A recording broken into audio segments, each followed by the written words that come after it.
தமிழ்நாட்டின் வளர்ச்சி பயணத்தில் ஒருவரையும் பின்தங்க விடமாட்டோம். வெல்வோம் ஒன்றாக.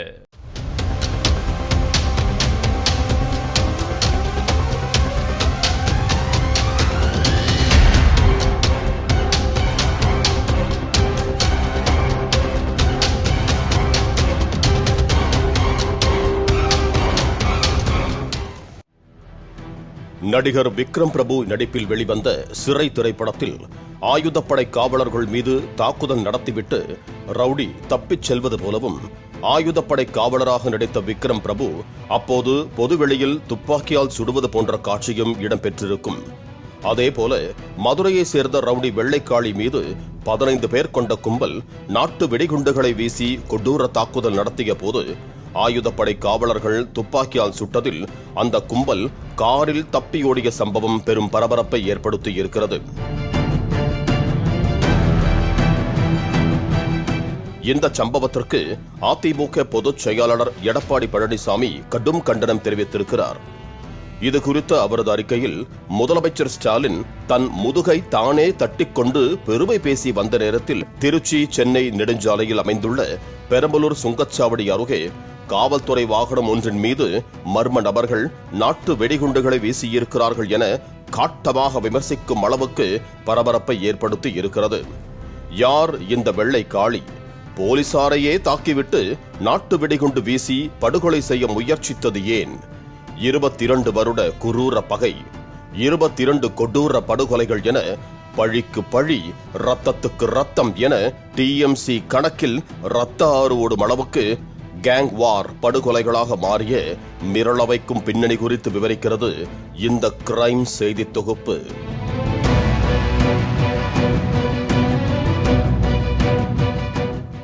மதுரை நீதிமன்றத்தில் தீர்ப்பு கூறிய நீதிபதியை பார்த்து, வெளியே வருமோ, ஜட்ஜ கொல்லுவோம் என கஞ்சா வழக்கில் கைதாகி சிறை தண்டனை விதிக்கப்பட்ட ஜாக்கி என்கிற பிரசாந்த் நீதிமன்றத்திலேயே கண்ணாடியை உடைத்து ரத்தம் சொட்ட சொட்ட குரூரமாக பேசி மிக கொடூரமாக கொலை மிரட்டல் விடுத்த சம்பவம் தமிழ்நாட்டையே மிரள வைத்தது.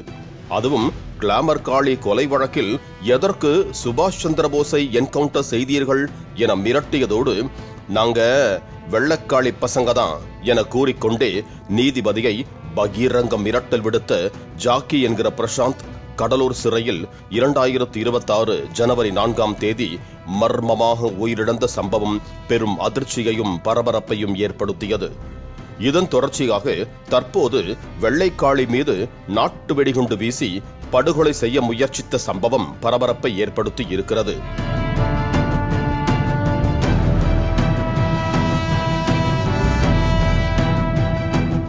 மதுரை மாவட்டம் கீரைத்துறையை சேர்ந்தவர் காளீஸ்வரன் என்கிற வெள்ளை காளி.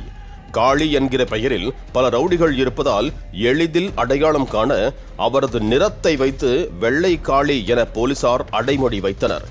வெள்ளை காளி மீது 9 கொலை வழக்குகள், 8 கொலை முயற்சி வழக்குகள், 30க்கும் மேற்பட்ட குற்ற வழக்குகள் உள்ளன. வெள்ளை காளியின் குற்ற பின்னணிகளுக்கு காரணமாக அந்த 22 வருட இரத்த வெறி கொண்ட பிளாஷ்பேக் இதுதான். ராமநாதபுரம் மாவட்டம் கமுதி வட்டாரத்தை பூர்வீகமாக கொண்டு மதுரைக்கு இடம்பெயர்ந்து திமுகவில் மாநகராட்சி மண்டல தலைவராக செல்வாக்குடன் இருந்த வி.கே. குருசாமி தரப்புக்கும், அதேபோல மாநகராட்சி மண்டல தலைவராக அதிமுகவில் செல்வாக்குடனும் இருந்த ராஜபாண்டி தரப்புக்கும் இடையே தனிப்பட்ட பகை பெரிதாக வளர்ந்து அடிக்கடி மோதல் ஏற்பட்டு கடந்த 22 ஆண்டுகளில் மாறி மாறி பழிக்கு பழியாக 22 கொலைகள் நடந்திருக்கின்றன. உட்கட்சி தேர்தலில் போஸ்டர் ஒட்டிய தகராறில் திமுக குருசாமிக்கும் அதிமுக ராஜபாண்டிக்கும் மோதல் ஏற்பட 2003ஆம் ஆண்டில் ராஜபாண்டி தரப்பைச் சேர்ந்த சின்ன முனுசு என்கிறவர் படுகொலை செய்யப்பட்டார். இவர் வெள்ளை காளியின் சகோதரர். அதில் இருந்து ஆரம்பித்ததுதான் இந்த பழிக்கு பழி, ரத்தத்துக்கு ரத்தம் என இப்போதும் துரத்திக் கொண்டே இருக்கிறது. ராஜபாண்டி மறைவுக்கு பிறகு பல்வேறு வழக்குகளில் சிறையில் இருக்கும் அவருடைய உறவினர் வெள்ளை காளி வி.கே. குருசாமிக்கு எதிராக செயல்பட்டு வருவதாக கூறப்படுகிறது. 2 வழக்குகளில் தண்டனை பெற்ற வெள்ளை காளி ஒரு வழக்கில் சென்னை உயர்நீதிமன்றத்தில் மேல்முறையீடு செய்து மற்றொரு வழக்கில் ஜாமீன் பெற்றிருக்கிறார். புழல் சிறையில் அடைக்கப்பட்டவர் கடந்த 20ஆம் தேதி அவர் மீதுள்ள வழக்கு விசாரணைக்காக புதுக்கோட்டை, திண்டுக்கல் உள்ளிட்ட நீதிமன்றங்களில் ஆஜர்படுத்துவதற்காக ஆயுதப்படை போலீசாரால் அழைத்துச் செல்லப்பட்டார். அதாவது கடந்த 6 ஆண்டுகளாக சென்னை புழல் சிறையில் உள்ள வெள்ளை காளியை கடந்த 21ஆம் தேதி புதுக்கோட்டை நீதிமன்றத்தில் வழக்கு விசாரணைக்காக ஆஜர்படுத்திய ஆயுதப்படை பாதுகாப்பு போலீசார் திண்டுக்கல் அழைத்துச் சென்று அங்குள்ள சிறைச்சாலையில் வைத்து கடந்த 22 மற்றும் 23ஆம் தேதிகளில் வீடியோ கான்பரன்ஸ் மூலம் சிறையில் இருந்து வழக்கு விசாரணைக்காக ஆஜர்படுத்தினர். பின்னர் மீண்டும் சென்னை புழல் சிறையில் அடைப்பதற்காக 24ஆம் தேதி எஸ்ஐ தலைமையிலான 5 பேர் கொண்ட போலீசார் சென்னை நோக்கி தேசிய நெடுஞ்சாலையில் வந்து கொண்டிருந்தனர். அப்போது பெரம்பலூர் அருகே திருச்சி சென்னை தேசிய நெடுஞ்சாலையில் திருமாந்துறை சுங்கச்சாவடி அருகிலுள்ள ஹோட்டலில் வாகனத்தை நிறுத்திய போலீசார் ஹோட்டலுக்குள் சென்று சாப்பிட்டுக் கொண்டிருந்தனர். இந்த நிலையில்தான் 2 சொகுசு கார்களில் வந்த மர்ம கும்பல் நாட்டு வெடிகுண்டுகளை வீசி கொடூர தாக்குதலில் ஈடுபட்டுள்ளது. மேலும் கையில் வைத்திருந்த பயங்கர ஆயுதங்களால் தாக்க முயற்சித்ததாக கூறப்படுகிறது. இதில் பாதுகாப்புக்கு இருந்த ஆயுதப்படை போலீசார் காயமடைந்தனர்.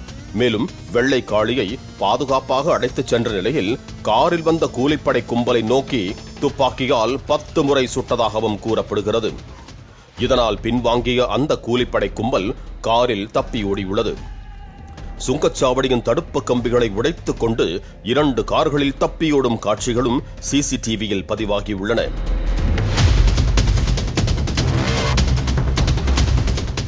மர்ம கும்பலின் நாட்டு வெடிகுண்டு தாக்குதல், உதவி ஆய்வாளர் ராமச்சந்திரன், ஓட்டுநர் வினேஷ்குமார், மாரிமுத்து பாண்டி ஆகிய 3 காயமடைந்திருப்பதாகவும் வினேஷ்குமாருக்கு காலில் பெரிய அளவில் காயம் ஏற்பட்டுள்ளதாகவும் கூறப்படுகிறது.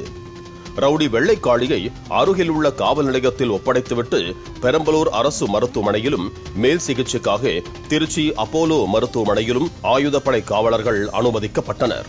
முதற்கட்ட விசாரணையில் தென் மாவட்டத்தைச் சேர்ந்த கூலிப்படை இந்த சம்பவத்தில் ஈடுபட்டிருக்கலாம் என போலீசார் தெரிவித்தனர். 2 சொகுசு கார்களில் ஒன்று கேரள பதிவெண் கொண்டது என்றும் மற்றொன்று தமிழ்நாடு பதிவெண் கொண்டது என்றும் தெரிய வந்துள்ளது.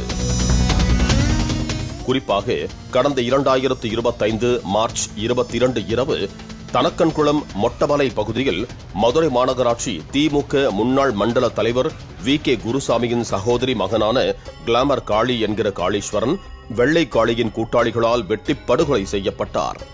இந்த கொலை வழக்கில்தான் காளியின் தாயார் உள்பட 7 பேர் கைது செய்யப்பட்டனர். இந்த கொலை வழக்கில் தொடர்பு இருப்பதாகத்தான் சுபாஷ் சந்திரபோஸ் என்பவரை தனிப்படை போலீசார் என்கவுண்டர் செய்தனர். இதனைத் தொடர்ந்து சென்னை புழல் சிறையில் உள்ள வெள்ளை காளியை என்கவுண்டர் செய்யக்கூடாது என திருச்சி குண்டூர் பர்மா காலனியைச் சேர்ந்த வெள்ளை காளியின் மனைவி திவ்யா நீதிமன்றத்தில் மனு தாக்கல் செய்துள்ளார். மேலும் வி.கே. குருசாமியையும் பெங்களூருவில் வைத்து கொலை செய்ய முயற்சி நடைபெற்றது. இந்த 2 சம்பவங்களின் பின்னணியிலும் வெள்ளை காளி இருப்பதால் அவரை பழிவாங்க திட்டமிட்டு கூலிப்படை உதவியோடு இந்த சம்பவம் நடைபெற்றிருக்கலாம் எனவும் வெள்ளை காளி சிறையில் பாதுகாப்பாக இருந்து கொண்டே கூட்டாளிகள் மூலமாக ரிவெஞ்சிற்கான ஸ்கெட்சுகளை போட்டுக் கொண்டிருப்பதால் நீதிமன்றத்திற்கு வரும் நேரம் பார்த்து போட்டு தள்ள திட்டமிட்டு இதனை நடத்தியிருக்கலாம் எனவும் போலீசார் சந்தேகிக்கின்றனர். தென் தமிழக கூலிப்படை ரவுடி ஒருவன் மூலமாக இந்த கொலை முயற்சி சம்பவம் நடைபெற்றிருக்கலாம் எனவும் போலீசார் சந்தேகிக்கிறார்கள். அனைத்து மாவட்ட எல்லைகள் மற்றும் மாநில எல்லைகளில் உஷார்படுத்தப்பட்டுள்ளதாக போலீசார் தகவல் தெரிவித்திருக்கிறார்கள். குற்றவாளிகள் கைது செய்யப்பட்ட பிறகுதான் உண்மையான காரணம் தெரியவரும் என போலீசார் தெரிவித்திருக்கிறார்கள்.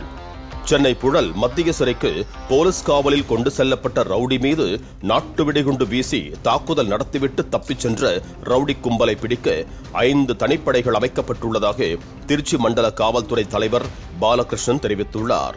சம்பவம் தொடர்பாக ஆய்வு செய்ய வந்த அவர் காயமடைந்து மருத்துவ சிகிச்சை பெறும் காவலர்களை அரசு மருத்துவமனையில் சந்தித்து நலம் விசாரித்த பிறகு செய்தியாளர்களிடம் இதை தெரிவித்தார். திண்டுக்கல் சப்ஜெயிலில் இருந்து சென்னைக்கு எஸ்கார்ட் போயிட்டு இருந்த அந்த வெள்ளக்காளி என்ற ஒரு குற்றவாளி அதில் நிறைய வழக்குகள் இருக்குது. அதில் ஆயுதம் தாங்கிய போலீஸ் ஏற்கனவே இன்டெலிஜென்ஸ் அடிப்படையில் அவருக்கு தாக்குதலுக்கு வாய்ப்பு இருக்குங்கிறதுனால ஆயுதம் தாங்கிய காவலர்கள் எஸ்ஐ தலைமையில் பாதுகாப்புக்கு போயிட்டு இருந்தாங்க. போகிற இடத்துல சாப்பிட்றதுக்கு இருந்த இடத்துல ஒரு 2 வண்டியில் அடையாளம் தெரியாத நபர்கள் வந்து அந்த வெள்ளக்காளியை அட்டாக் பண்ணுறதுக்காக நாட்டு வெடிகுண்டை வீசி ட்ரை பண்ணும்போது அந்த எஸ்கார்டு போலீஸ் ரொம்ப தைரியமாக பயப்படாமல் வந்து அந்த சம்பவத்தை தடுத்து எஸ்ஐ அவர் கையில் இருந்த துப்பாக்கியால் வந்து அக்யூஸ்டை நோக்கி சுட்டிருக்கிறாரு. போலீஸ் சுட்ட உடனே எஸ்கேப் ஆகி போயிட்டாங்க. இப்போ அவங்கள தேடுறதுக்காக 5 தனிப்படைகள் நம்ம போட்டிருக்கிறோம். கூடிய சீக்கிரமாக அவங்களை கைது. வெள்ளை காளியை ஆயுதப்படை போலீசார் அழைத்துச் செல்வது குறித்து நாட்டு வெடிகுண்டு தாக்குதலில் ஈடுபட்ட கூலிப்படை கும்பலுக்கு தகவல் கொடுத்தது யார், அவர்கள் எப்படி பின்தொடர்ந்தார்கள் என்பது குறித்தும் உயர் அதிகாரிகள் விசாரணையை தொடங்கியிருப்பதாக கூறப்படுகிறது. 22 வருட பகை, 22 படுகொலைகள் என பட்டியல் போட்டுக் கொண்டிருப்பதுதான் காவல்துறையின் வேலையா? இந்த கொடூர குற்றங்களை தடுக்க காவல்துறை தரப்பில் என்னென்ன முயற்சிகள் எடுக்கப்பட்டுள்ளன? ஏன் இந்த இரத்தவெறி கேங் வாரை தடுக்க முடியவில்லை எனவும் பொதுமக்கள் மத்தியில் கேள்விகள் எழுப்பப்படுகின்றன. பாலிமர் செய்திகளுக்காக சென்னை செய்தியாளர் கதிரவன் மற்றும் பெரம்பலூர் செய்தியாளர் முருகேசன். தமிழ்நாட்டின் வளர்ச்சி பயணத்தில் ஒருவரையும் பின்தங்க விடமாட்டோம், வெல்வோம் ஒன்றாக. பிளே ஸ்டோர் மற்றும் ஆப் ஸ்டோரில் இருந்து பாலிமர் செயலியை QR கோடு மூலம் பதிவிறக்கம் செய்யுங்கள். செய்திகளை உடனுக்குடன் பெறுங்கள்.